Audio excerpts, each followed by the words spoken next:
Kali ini kita akan membahas tentang manfaat tanaman obat. Yang pertama, fungsinya yaitu pencegahan terhadap penyakit. Salah satu penyakit yang bisa dicegah dengan menanam tanaman apotek hidup adalah penyakit yang disebabkan oleh gigitan nyamuk seperti demam berdarah dan malaria. Manfaat yang kedua yaitu mengobati berbagai penyakit. Kadang-kadang pencegahan tidak selalu berhasil, oleh karena itu dibutuhkan pengobatan. Namun, mengingat obat-obatan dari resep dokter mengandung bahan-bahan kimia, kita mungkin dapat menggunakan tanaman obat sebagai alternatif. Manfaat yang ketiga yaitu lebih menghemat biaya hidup. Tanaman yang digunakan dapat dipakai untuk membuat obat atau digunakan berbagai produk sehari-hari dengan cara yang mudah. Manfaat yang keempat yaitu sebagai penghijau lingkungan. Selain lingkungan terlihat lebih asri, oksigen yang dihasilkan oleh setiap tangkai tanaman dapat membuat udara lebih segar.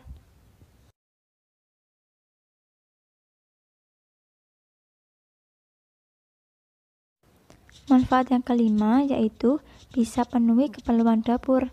Jika kita memiliki apotek hidup, sebagian keperluan dapur dapat terpenuhi, sehingga menghemat pengeluaran. Dengan adanya beberapa manfaat tanaman obat tersebut, kita hendaknya mensyukurinya. Salah satu bentuk rasa syukur tersebut dapat diwujudkan dengan cara memelihara tanaman obat yang sudah kita tanam agar terjaga kelestariannya serta memanfaatkannya sebaik mungkin.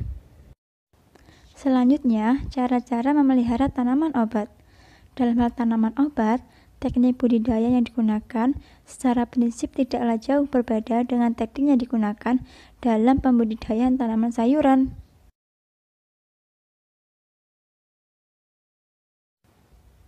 Kegiatan budidaya tanaman obat dilaksanakan melalui beberapa tahapan, di mana apabila semuanya dilakukan dengan sungguh-sungguh dan tekun, maka besar kemungkinan akan mendapatkan hasil sesuai dengan yang diharapkan. Berikut ini beberapa hal atau tahapan yang perlu diperhatikan dalam budidaya tanaman obat agar memperoleh hasil maksimal. Yang pertama ada tahap pembibitan. Cara perkembangbiakan bibit merupakan hal yang harus diperhatikan sebelum melakukan budidaya tanaman obat. Dari tahap awal biji menjadi kecambah, kemudian tumbuh, berbunga, dan kemudian menjadi buah.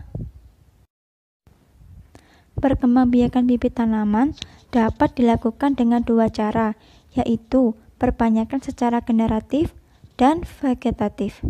Yang pertama, perkembangbiakan generatif, yaitu merupakan perkembangbiakan yang dilakukan dengan biji.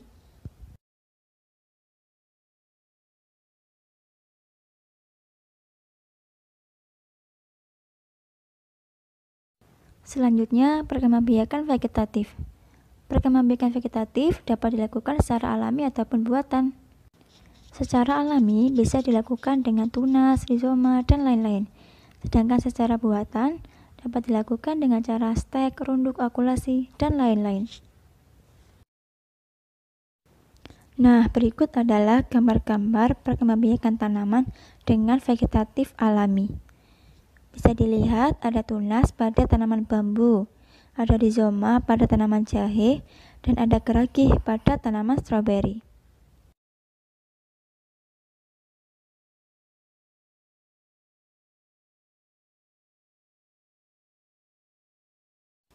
Selain itu ada juga umbi batang pada tanaman kentang dan umbi lapis pada tanaman bawang merah.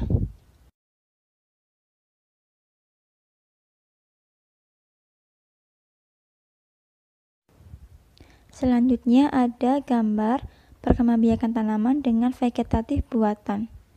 Gambar sebelah kiri atas ada gambar stek, kemudian sebelah kanan ada gambar menyambung, dan yang bawah ada gambar perkembangbiakan dengan cara merunduk. Selain itu, cara lain yaitu dapat dengan okulasi dan juga mencangkok.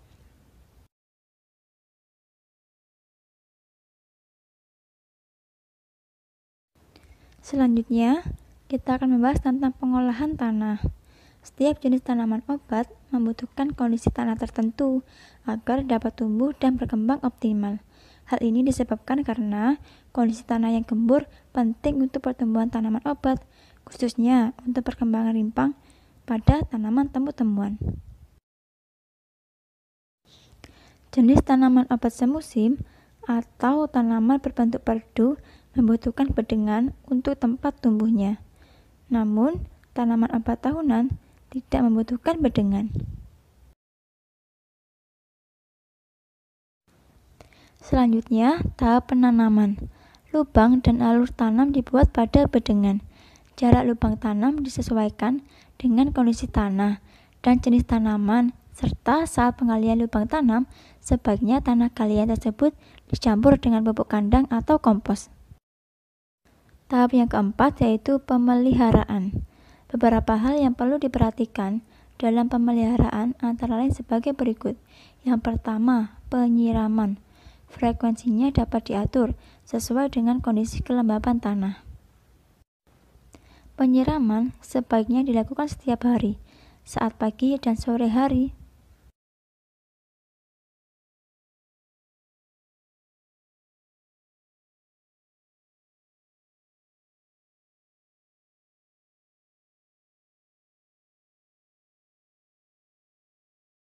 Hal yang perlu dilakukan selanjutnya yaitu penyulaman.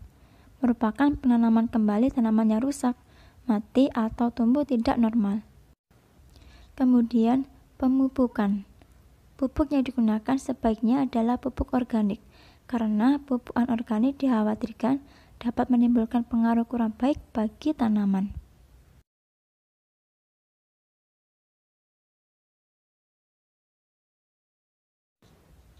Nah, sekarang kalian perhatikan ya. Di sini sudah ada gambar penyulaman pada tanaman dan juga ada gambar pemupukan pada tanaman. Hal yang perlu diperhatikan lagi yaitu ada penyiangan. Ini dilakukan agar tidak ada kompetisi antara budidaya dan gulma atau hama dalam mendapatkan unsur hara dan juga cahaya matahari. Selanjutnya ada pembubunan. Ini dilakukan dengan tujuan untuk memperkokoh tanaman, menutup bagian tanaman di dalam tanah seperti rimpang, umbi, atau akar, serta untuk memperbaiki aerasi tanah. Nah, kalian perhatikan ya, ada gambar penyiangan pada tanaman dan juga ada gambar pembubunan pada tanaman.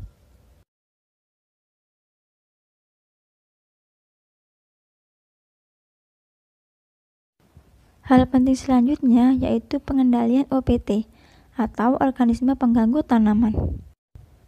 Dalam hal ini dapat dilakukan secara mekanis dan kimia. Pengendalian mekanis dilakukan dengan cara menangkap OPT dan membuang bagian tanaman yang terserang penyakit. Pengendalian kimia dapat dilakukan dengan penyemprotan pestisida. Disarankan menggunakan pestisida alami ya. Nah, kalian perhatikan ya. Berikut adalah gambar pengendalian OPT atau hama pada tanaman dengan cara penyemprotan pestisida.